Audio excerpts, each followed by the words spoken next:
Good afternoon. This is All India Radio. I'm Sunil Verma with the Midday News.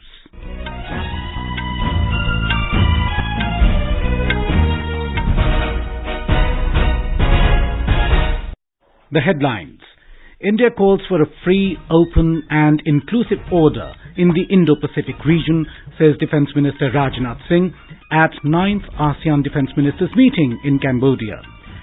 400th birth anniversary celebrations of Assam's legendary war hero Lachit Borphukan begin. UNICEF and India join hands to promote films on child rights at IFFI in Goa. Former US President Donald Trump loses a legal bid to prevent release of his tax returns to a congressional committee.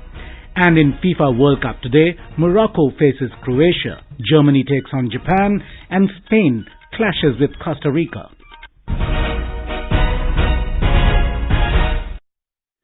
India has called for a free, open and inclusive order in the Indo-Pacific based upon respect for sovereignty and territorial integrity of all nations. Addressing the 9th ASEAN Defence Ministers meeting at Siem Reap in Cambodia today, Defence Minister Rajnath Singh said, New Delhi is concerned about complicating actions and incidents that have eroded trust and confidence and undermined peace and stability in the region. He added that India stands for the freedom of navigation and overflight, peaceful settlement of maritime disputes and adherence to international law. A report.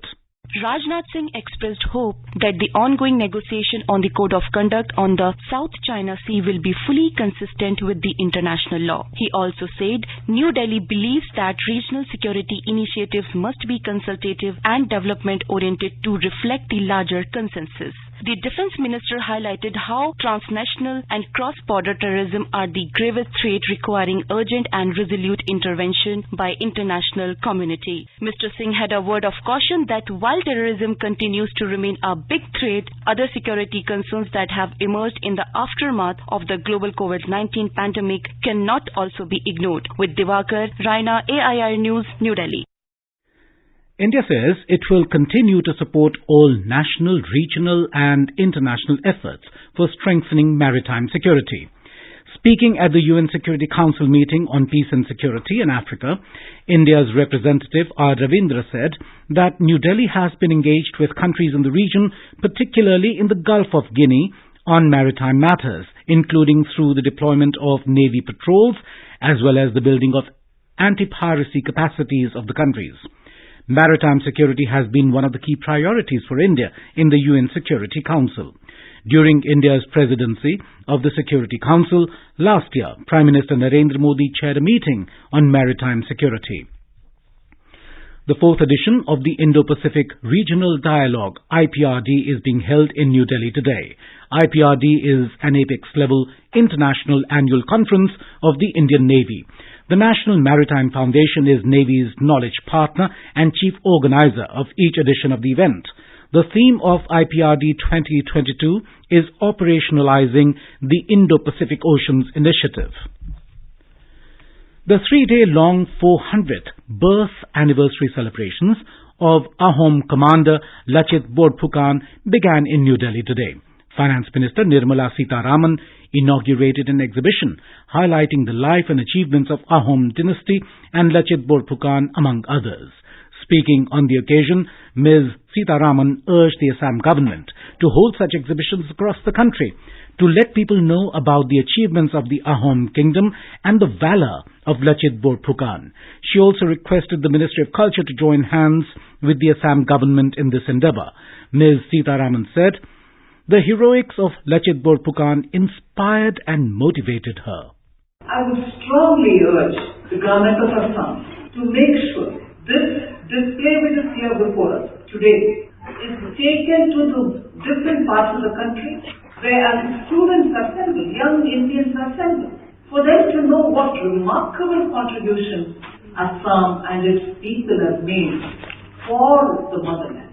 And that is what is going to motivate, inspire and encourage young Indians to know more about India. Assam Chief Minister Himanta Biswa Sarma said Indian history ignored the heroism of Ahoms and Lachit Borphukan.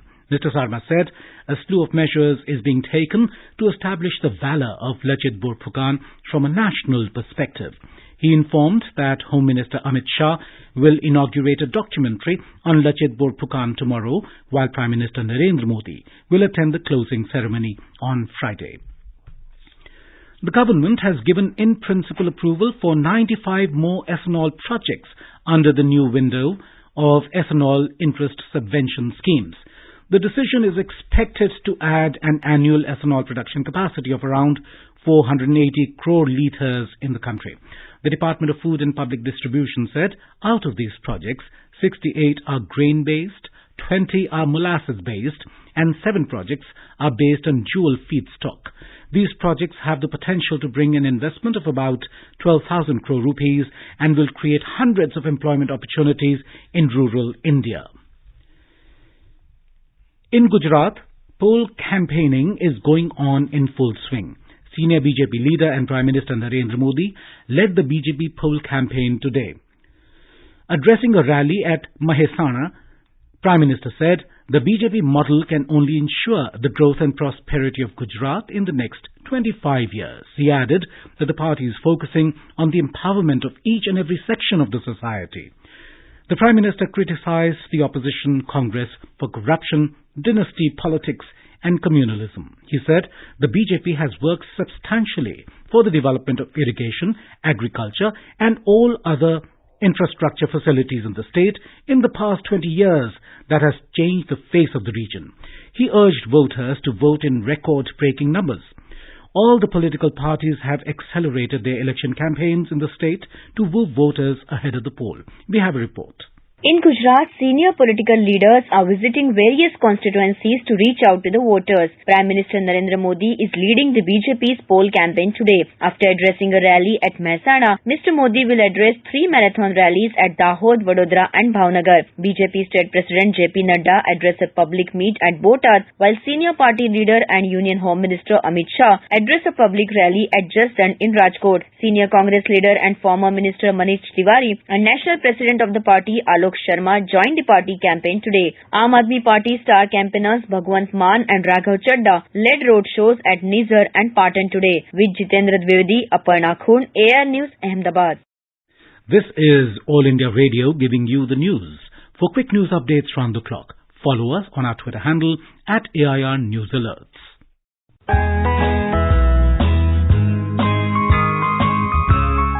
Northeast Diary program, broadcast every Thursday and Sunday at 5:30 p.m., brings very interesting and enchanting stories from the 8 Indian states of Northeast India.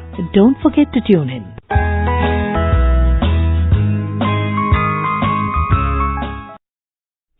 UNICEF and National Film Development Corporation (NFDC) have joined hands to promote films with a child rights perspective at the ongoing 53rd International Film Festival of India, IFFI, in Goa. A special section for films that highlight children's and adolescents' issues and rights has been created at the IFFI for the first time. 6 films curated jointly by NFDC and UNICEF are being screened during the festival. These films depict the real issues faced by children and raise awareness on their rights. These films will also reflect on the dynamic forces that shape childhood and its socio-economic contexts. Along with the screenings of these films, IFFI will also be engaging with the leading filmmakers on the role of creative cinema in promoting rights of children. This will be done through UNICEF knowledge sessions and panel discussions at the festival. The Department of Youth Affairs is hosting a 100-member youth delegation from Central Asian countries to India from the 17th to the 23rd of this month. Union Minister for Youth Affairs and Sports, Anurag Singh Thakur, hosted a dinner in honor of the delegation in New Delhi yesterday. Mr. Thakur interacted with the delegation. The minister said that it is one-of-a-kind international youth exchange program, having delegates from 4 Central Asian countries together, which will go a long way in fostering goodwill and healthy relations. Mr. Thakur appreciated the performance of delegates and said that we can clearly see how big an impact Indian cinema has on Central Asia. Former US President Donald Trump has lost a legal bid to to prevent the release of his tax returns to a congressional committee. The U.S. Supreme Court denied Trump's emergency application, seeking to prevent the Treasury Department from releasing 6 years of tax returns. Earlier, as a president, Trump broke precedents by refusing to make his tax records public. During his presidential term, the Treasury Department refused to release the records. However, the Biden administration had argued that under federal law, the Congressional Committee has the right to pursue taxpayer returns, including those of the president. Yesterday's court ruling is Donald Trump's second Supreme Court defeat in the past 2 months. In October, he asked the court to intervene in his legal battle over classified documents that were seized at his residence on the 8th of August. The request was denied by the court. In Nepal, Prime Minister Sher Bahadur Deoba was elected today for the 7th consecutive time from his home district of Dhankuta. The counting of votes continues for parliamentary and provincial elections in the country. Senior Nepali Congress leader Mr. Deoba defeated an independent candidate, Sagar Dhakal, by a margin of over 12,000 votes. The parliamentary and provincial elections were held on the 20th of this month. It was the second general election since the promulgation of the Constitution in 2015. In Brazil, more than 3 weeks after losing a re-election bid, President Jair Bolsonaro has challenged the presidential poll, arguing that votes from some machines should be invalidated. He blamed a software bug and demanded the electoral authority annul votes cast on most of the nation's electronic voting machines, though independent experts say the bug does not affect the reliability of results. The Electoral Authority has already declared victory for former President Luiz Inácio Lula da Silva, and even many of the president's allies have accepted the results. Lula da Silva had secured 50.9% of the votes, whereas his opponent, Bolsonaro, managed to get 49.1% votes. In FIFA World Cup 2022, today Morocco will lock horns with Croatia, while Germany will face Japan and Spain will clash with Costa Rica. Croatia has won its last 5 matches and lost once in 16 months. The 2018 runner-up, led by midfield conjurer Luka Modric, will begin its World Cup campaign against Morocco at the Al Bayat Stadium this evening. A report. Morocco is heading into the tournament on a 5-match unbeaten streak. In the second match of the day, World Cup giant Germany takes on Japan at the Khalifa International Stadium. Hansi Flick's side has not been in the best of its form, winning just 2 out of its last 6 games. Japan too come into the game with a similar kind of form with 2 wins and 2 draws in its last 6 games. Spain's revamped squad, led by back-to-back Golden Boy Award winners Pedri and Gavi, will be put to the test against an experienced Costa Rica team that is bringing back some of the players that helped it make a surprising run to the quarterfinals 8 years ago. The Costa Ricans hope to repeat the success of the World Cup in Brazil. Payal, AIR News. The Army Red Team won the 72nd Inter-Services Volleyball Championships 2022-23. The team emerged victorious with a set score of 3-1. The closing ceremony of the championship was organized at Eagles Indoor Volleyball Stadium in Secunderabad last evening. 2 teams of the Indian Army, Red and Green, besides 1 team each of Indian Navy and Indian Air Force, participated in the event. It provided an opportunity to outstanding sportsmen for getting selected to the service's volleyball team. The Sensex and the Nifty today witnessed modest gains in afternoon trade. Both indices rose amid positive cues from global share markets. The Sensex was trading above 61,500 points, while the Nifty was trading above 18,250 level. And now, before we end the bulletin, the headlines once again. India calls for a free, open and inclusive order in the Indo-Pacific region, says Defence Minister Rajnath Singh at 9th ASEAN Defence Ministers meeting in Cambodia.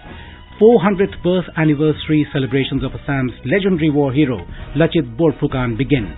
UNICEF and India join hands to promote films on child rights at IFFI in Goa. Former US President Donald Trump loses a legal bid to prevent release of his tax returns to a congressional committee. And in FIFA World Cup today, Morocco faces Croatia, Germany takes on Japan, and Spain clashes with Costa Rica. And with that, we end the midday news.